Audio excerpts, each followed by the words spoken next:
São Paulo, 12 de maio de 2003. Roda Viva, um dos programas mais importantes de entrevista da televisão brasileira, recebe nos estúdios da TV Cultura o jornalista português Carlos Fino. Entre relatos como correspondente de guerra e reflexões sobre o ofício de jornalista, vem à tona a relação Brasil e Portugal. Portanto, como é que eu vejo? Eu vejo que talvez aqui haja uma... Sabe que dizia, e perdoe-me que ele é argentino, não é? Perdoe-me o Borges, não é? Dizia que os países, como os indivíduos, têm um destino que desconhecem. Talvez o destino desse episódio tenha sido vir aí para mostrar que tem que haver mais ligação entre Portugal e Brasil. Desde então, Paulo Marcum e Carlos Fino trabalham na ideia de criar uma série de televisão que discutisse o que aproxima e o que distancia os dois países. Assim nasce Brasil e Portugal, lá e cá. Pra gente tem uma coisa, quando vem a primeira vez, que é no sentido curioso de descobrimento, né? A gente, as margens do Tejo. O rio Tejo entra no oceano. Foi como se eu visse meu nascimento. Foi como se eu visse as caravelas saindo dali para ir para o Brasil. Eu tive essa sensação de estar a um espelho que não me refletia inteiramente. Era eu e não era eu ao mesmo tempo. O que me encanta é entrar num táxi e o motorista mal-humoradíssimo falar dessa de Queiroz. Isso me encanta. Não tem um brasileiro que não ouça fado e ache que ele é a expressão mais clara de Portugal. Que eu vivo nesta ansiedade. Não há português que não associe o Brasil ao samba. Se for o samba, não ligo. Mas fado, ligo. Gosto muito de fado. Não tem comparação. O samba é fantasticamente melhor que o fado. O fado é enfadonho. A minha alegria atravessou o mar e ancorou na passarela.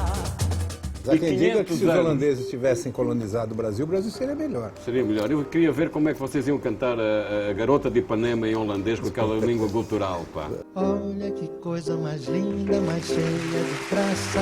Ela, menina que vem, que passa, num doce balanço, caminho do mar. A gente entende-se, fala a mesma língua, enfim. Basta chegar a Lisboa que você vê quanto uma parte do Brasil tem influência portuguesa. Não diria que é uma Babel, mas, enfim, todos os povos de língua portuguesa parecem estar agora a circular aqui por Lisboa. Agora, esses povos todos portugueses, ex-colônios, estão se descolonizando e estão emergindo, né? E estão falando as suas próprias línguas, né? Os brasileiros adoram a cultura portuguesa. Quando descobrem o que é Portugal na sua essência, têm uma agradável surpresa, porque muitas vezes têm a ideia que nós ainda somos um pouco antiquados, somos o português do bigode, que é padeiro, que tem mercearia. O pessoal diz muita piada e diz que o português sempre é um pouquinho burro.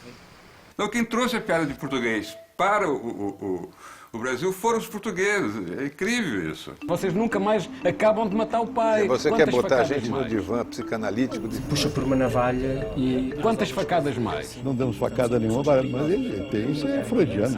Eu não concordo com essa linguagem. Na verdade, não é pai nem filho mais. Na verdade, nós somos irmãos. O povo brasileiro tem um enorme carinho em relação a Portugal. A relação entre pai e filho não é relação só de amor. É mais complicado. A questão não está tanto nos clichês, está nos preconceitos. Quando os clichês se transformam em preconceito... Mas a ideia que eu tenho é que há um bocadinho de falsidade relativamente ao povo brasileiro. São normais. Quando a gente não dá muita confiança, são normais. Se há xenofobia aqui, ela tem que ser combatida. Que aquele estereótipo que tão consolidado que um povo tem do outro, né, na verdade não corresponde à realidade. A história dos pastéis de Belém está intimamente relacionada com os religiosos do Mosteiro dos Jerónimos. Para sobreviver, em meados do século XIX, eles começaram a vender pastéis de nata. Tempos depois, um empresário português retornado do Brasil, Domingos Rafael Alves, comprou a receita. Hoje, são produzidos cerca de 10.000 pastéis por dia, com uma receita guardada a 7 chaves na oficina do segredo. Lá, os mestres pasteleiros, quando contratados, assinam um termo de responsabilidade e fazem o juramento de não divulgar a receita. O Brasil herdou muita coisa de Portugal. A cada canto que a gente vai, isso fica na cara da gente. Quer dizer, as madeiras, a pedra, este pilar aqui. Temos festa de Santo Antônio aqui no Brasil, em Salvador e aqui em Santo Antônio de Lisboa.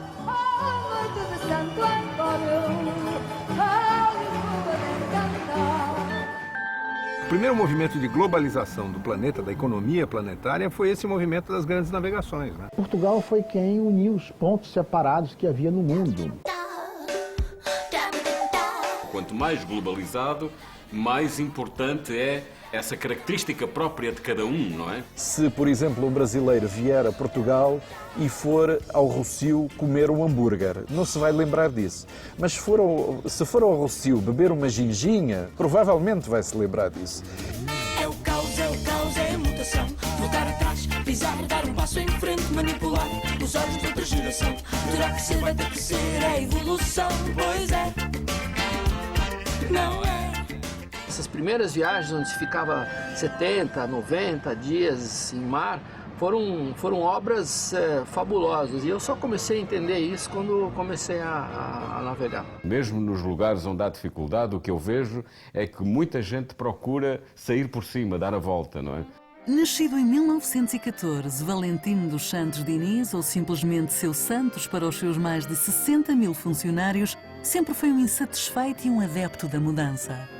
Nos tempos de pobreza, na aldeia de Pomares do Jarmelo, em Portugal, aos 16 anos, ele disse ao pai: ou o senhor deixa-me ir para o Brasil tentar a sorte, ou eu vou para o Porto trabalhar numa loja. Seu Santos fez da inquietude a sua marca registrada. Assim, ele cruzou o Atlântico e do convés do navio que chegava à Baía de Guanabara avistou, em 1929, aquele que seria a inspiração para o nome do seu império, o Pão de Açúcar.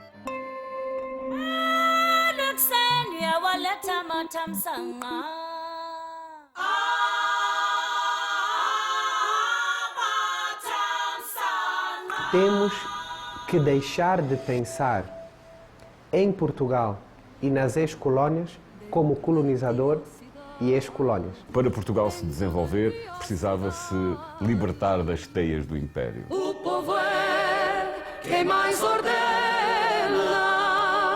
terra da fraternidade.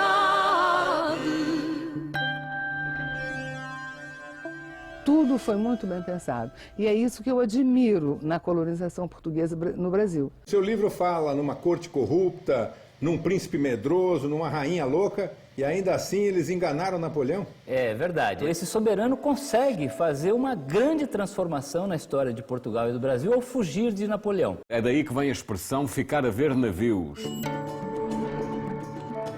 Nessa triangulação entre Portugal, o Brasil e África. Os holandeses perceberam isso muito bem. Quando invadiram o Brasil, invadiram imediatamente Angola. Agora, o Brasil hoje, mais recentemente, é que descobriu a África como um horizonte econômico, político. Mas eu acho que nós nunca seremos uma potência dentro da África. Carlos Fino e Paulo Marcum são jornalistas bem-sucedidos. Carlos Fino trabalhou em Moscou e Washington como correspondente da RTP e foi testemunha dos principais eventos da história recente. Foi o primeiro repórter a anunciar ao mundo o início do ataque americano a Bagdá. Paulo Marcum é jornalista profissional desde 1971. Trabalhou nos veículos mais importantes de comunicação do país, participou ativamente do processo de redemocratização do Brasil e é autor de vários livros, além de documentarista premiado. Os dois estão agora unidos no mesmo projeto, Brasil e Portugal, lá e cá, uma série que debate as relações entre os dois países. Esse parque aqui é um pouco a imagem da Lisboa depois de Portugal, depois da União Europeia. É, absolutamente. Foi essa a intenção. O Brasil, que Portugal não conhece, também não é aquele país do samba, do futebol e da praia somente, tá certo? Como diria o Chico Buarque de Holanda, o Brasil ainda vai ser um imenso Portugal. Oxalá. Ainda vai tornar-se um imenso Portugal.